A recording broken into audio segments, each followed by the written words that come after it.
అన్న కూడా పా నువ్వు నా ఇంట్లో ఉండొద్దు నీకు తిండి దండగా నీకేంది మాలు చెప్పాలనే నా ఎత్తుకు సాధిగా కదంటే నన్ను అర్థం చేసుకో నాకంటే చిన్న చిన్న పిల్లలు వాళ్ళ అమ్మ వాళ్ళ నాయన ఎప్పుడు ఇష్టం వచ్చిన ఆటలు ఆడుతున్నారు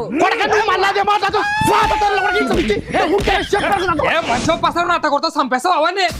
కొడుకు ఆటలు ఆడుతుంటే ఆటలు చదువుకొని బాగుపడమంటే నువ్వేం తండ్రి వాడిని ఇంత వాడు పిల్లగాడు ఏదో ఆట ఆడతాడంట ఆ మాత్రం అర్థం చేసుకోలేవా నీకు తెలియదు నువ్వు నోరుమే ఫస్ట్ నీకు తెలియదు నువ్వు నోర్మి అక్కడ బయట చూడిపో ఇంటికి అట్ట చిన్న చిన్న పిల్లలు ఒలింపిక్స్ పోయి ఇండియాకు గోల్డ్ మెడల్ తెస్తుండ్రు ఇండియా పరువు నిలబెడుతుండ్రు మన దేశం అంతా నీళ్ళ తండ్రులు ఉంటే మన దేశానికి గోల్డ్ మెడల్ ఆడ వస్తాయి మన దేశం ముందుకాడ పోతుంది సర్లే మరి నువ్వే ఆడిపి ఏ మాట్లాడతాడు అన్లే ఏ మాట్లాడతావులే కబడ్డీ క్రికెటా అమ్మ నాన్న ఆట